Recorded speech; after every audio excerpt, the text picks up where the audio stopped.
News.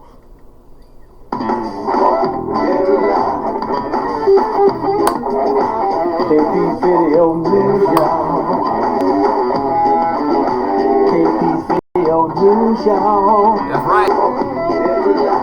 KP Video News, y'all. Right. That's right. It's time for KP's Video News, y'all. And you know how we do's, y'all. Happy Juneteenth. That's right. Happy Juneteenth. Juneteenth is officially Juneteenth National Independence Day, and historically known as Jubilee Day, Black Independence Day, and Emancipation Day, is a federal holiday in the United States commemorating emancipation of enslaved Africans. Is also often observed for celebrating African American culture, originating in Galveston, Texas. It has been created and celebrated annually on June 19th in various parts of the United States since 1866. And the day was recognized as a federal holiday on June 17th, 2021, when President Joe Biden signed the Juneteenth National Independence Day Act into law. Juneteenth's commemoration is the anniversary date of June 19th, 1865, and announcement of General Order Number 3 by Union Army General Gordon Granger, proclaiming that and enforcing freedom of enslaved people in Texas, which was then the last state of the former Confederacy in which slavery was still being permitted by state government. President Abraham Lincoln's Emancipation Proclamation in 1862 had officially outlawed slavery in Texas and in all other states of the original Confederacy, but the proclamation did not outlaw slavery in the border states of Delaware and Kentucky, as those two slave states had never fully joined the Confederacy. Enforcement of the proclamation generally relied upon advancement of Union troops, and Texas, as the most remote state of the former Confederacy, had been an expansion of slavery and had a low presence of Union troops as the Civil War ended. Thus, enforcement there had been slow and inconsistent prior to Granger's announcement. Although the Emancipation Proclamation declared an end to slavery in the Confederate States due to certain political considerations, for a short while longer, slavery was still legal and practiced in two Union border states, Delaware and Kentucky. This seemingly conflicted situation ended on December 6, 1865, when the ratification of the 13th Amendment to the Constitution abolished chattel slavery nationwide. Additionally, Indian territories had sided with the Confederacy, namely the Choctaw were the last to release those enslaved in 1866, the Choctaw Indians in Oklahoma. And celebrations date to 1866, at first involving church-centered community gatherings in Texas. It spread across the South and became more commercialized in the 1920s and 1930s, often centering on a food festival, and participants in the Great Migration out of the South carried their celebrations to other parts of the country. During the Civil Rights Movement of the 1960s, these celebrations were eclipsed by nonviolent determination to achieve civil rights, but grew in popularity again in the 1970s with a focus on African American freedom and African American arts. Beginning with Texas, by proclamation in 1938 and legislation in 1979, 49 U.S. states and the District of Columbia have formally recognized the holiday in various ways. Modern observation is primarily in local celebrations. Traditions include public readings of the Emancipation Proclamation, singing traditional songs, and the reading of the works noted by Black American writers such as Maya Angelou and Ralph Ellison. And the celebration includes rodeos, street fairs, cookouts, family reunions, park parties, and historical reenactments. A Miss Juneteenth contest, and Juneteenth is celebrated by the Mescagos, descendants of the black Seminoles who escaped from slavery in 1852 and settled in Chihuahua, Mexico.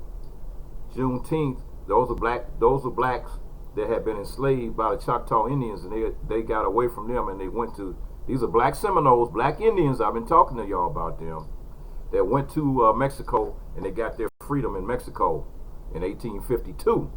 So that was actually 10 years before Lincoln even signed the Emancipation Proclamation. So yeah, you know the story. The story is like, the Civil War, and during the Civil War, 1861 to 1865, emancipation came at different times to various places in the southern United States.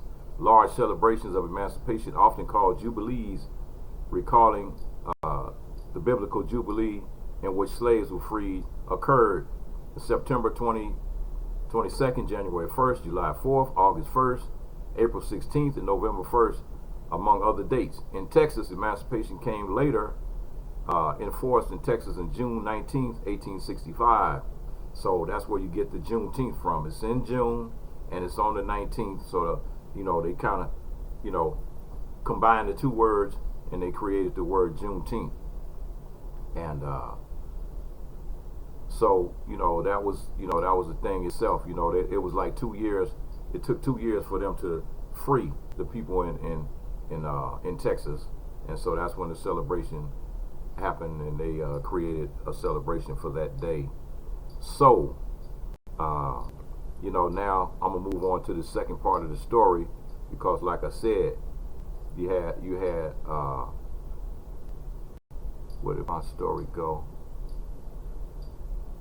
Where did my story go? Where did my little story go I had? Sorry, folks. Anyway, happy Juneteenth and happy Father's Day too. I had another story here. Let me see if I can find it right quick. That was pertaining to the Choctaw Indians. And give me a second here. Let me find my story. In the meantime, I hope everybody's feeling good today, and you're doing everything that you need to do. Everything that you need to do in order to celebrate. Where is my story? Can't find my story. Oh well, anyway, I'm gonna have to move on because I can't locate my story. And I had a story here about the Choctaw Indians that had moved from the black Indians that had left the United States and they went down to Mexico. Anyway, flipping over to this story, last summer they had a black man who was slammed to the ground in a case of mistaken identity sued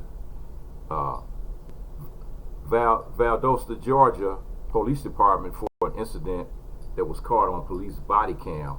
And according to the report, the man, Antonio Smith, has been offered a $350,000 legal settlement by the officials of the Georgia city where the violent encounter took place. Along with the proposed settlement offer approved Thursday by the Valdosta City Council, they also agreed to create a citizen review board to oversee local police and make policy accommodations. And the confrontation caught on police body cam. A video shows a black police officer talking to the victim, Smith, as he responds to the officer's questions.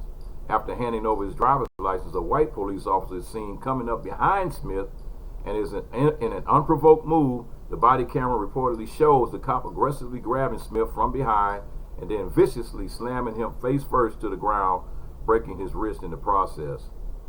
And so, hey, they it was all on. Not only was it on camera, it was on police video camera what he had done. So it's like, yeah, okay, guys, just go ahead go ahead and do all that kind of stuff, and then you sit up there and try to deny it. You can't deny it. It's on your tape how you treat people. All right, so here, let me get this story here. All right,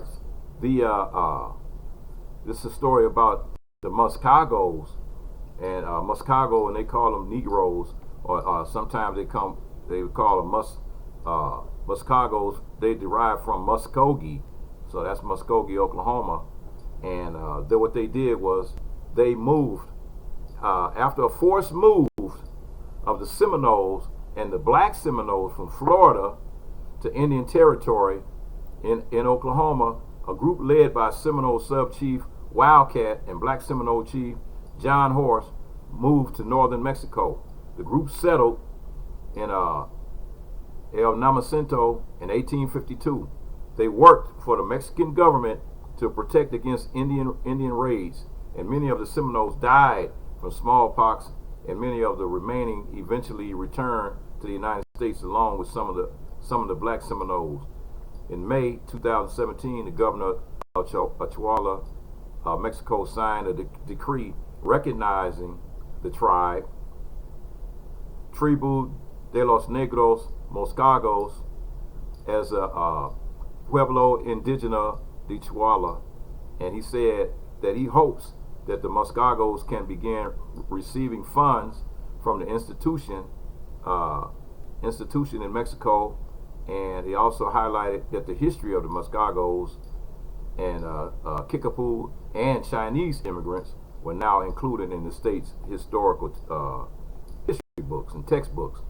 While they're doing that, trying to include black people and Chinese and other people and Kickapoo Indians in the history books in Mexico, the Republicans in the United States are trying to remove black people from the history books. Trying to remove black people from the history books. In this day and age, folks, keep your eyes open. Keep your eyes open. So Muskogo may derive from Muskogee, and the religious songs accompanied by hand clapping and performing at funerals in the years of Christmas in 2015.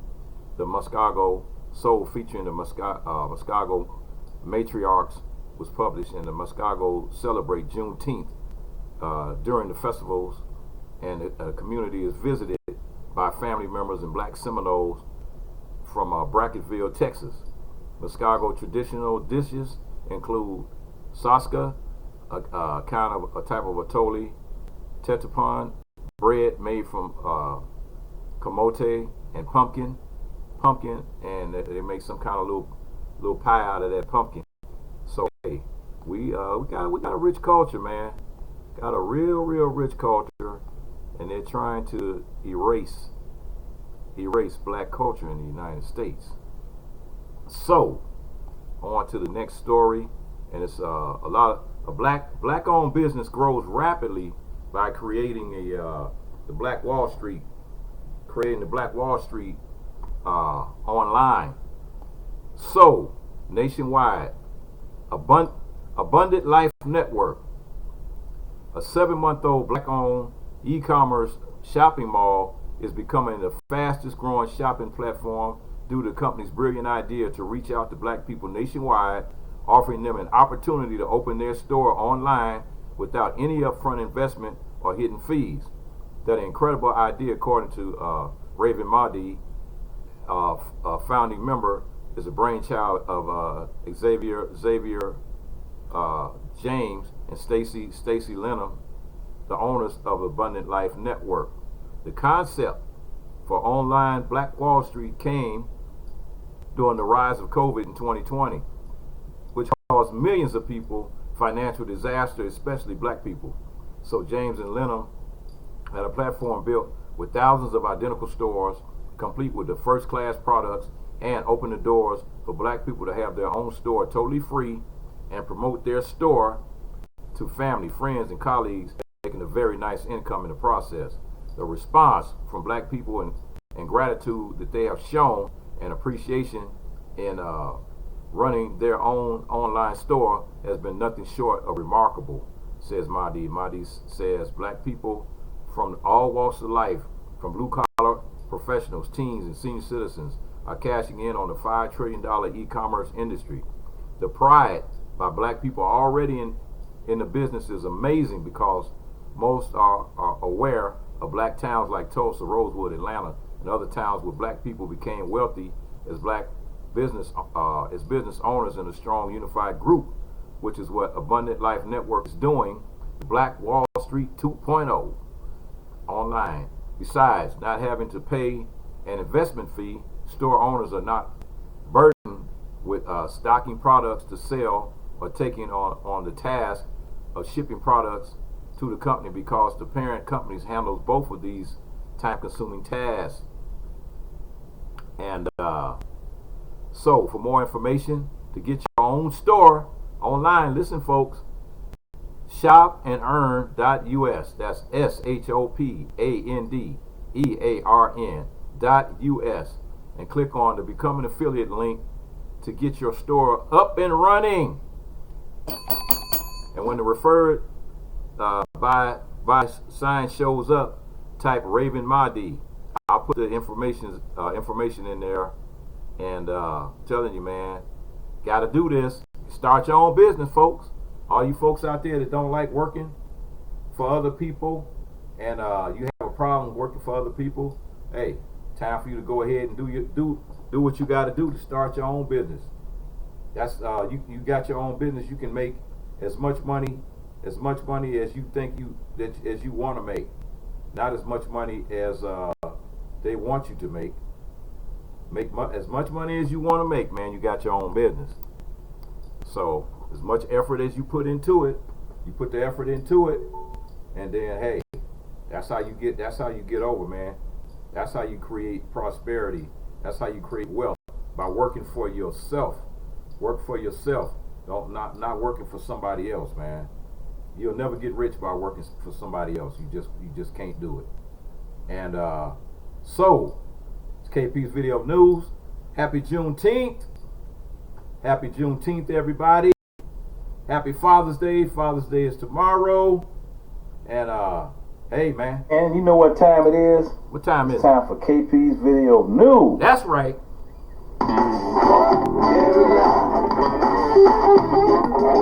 KP Video News, y'all.